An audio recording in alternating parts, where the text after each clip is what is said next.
partnership.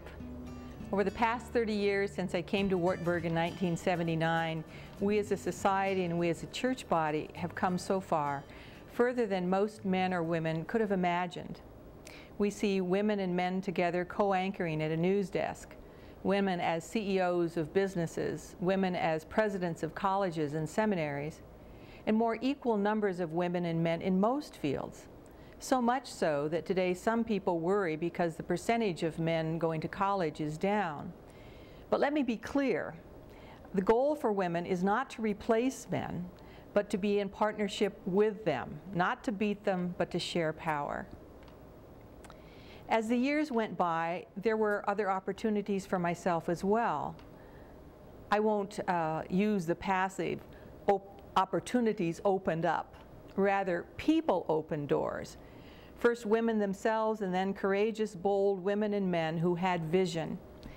We were smart enough to see that women were smart enough, wise, caring. They could be visionary leaders.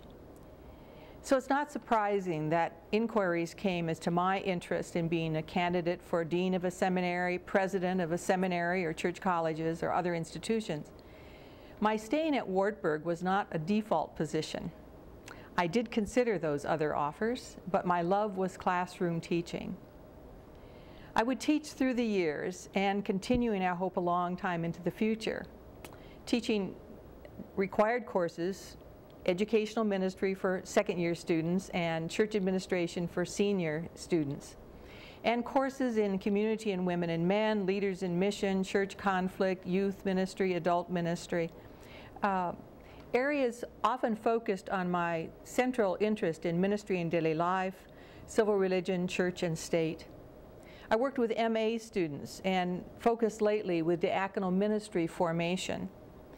Electives as well in adult education, youth education and evangelism. An example, Prologue Week, previously named Week 1, previously named Focus Week.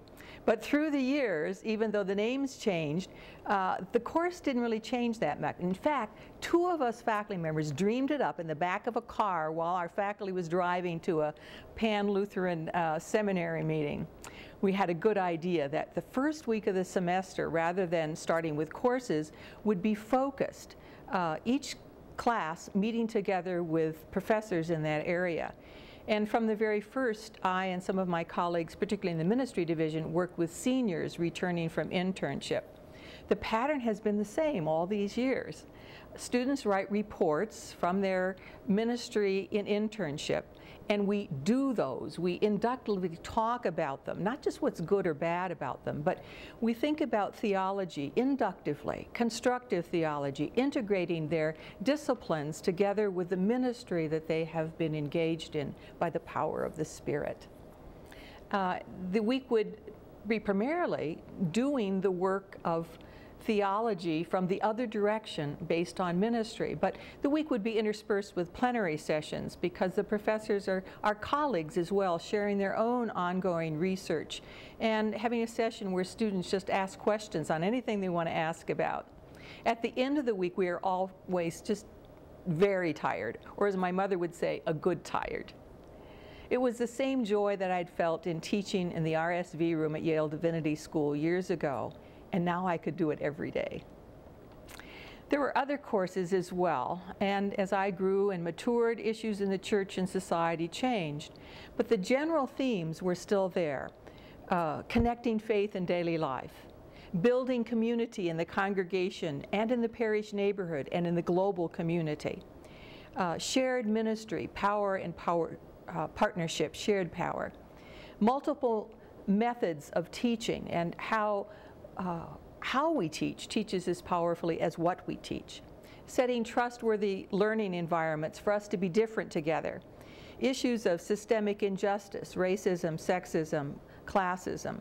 Many courses on feminist theology and spirituality, and courses of building partnership. A collaborative approach to church conflict. The church's vocation in the public world. And always team teaching was a particular joy. Bible in the parish, community of women and men, church administration, modeling, particularly a woman and a man together in front of the classroom, working together, teaches powerfully.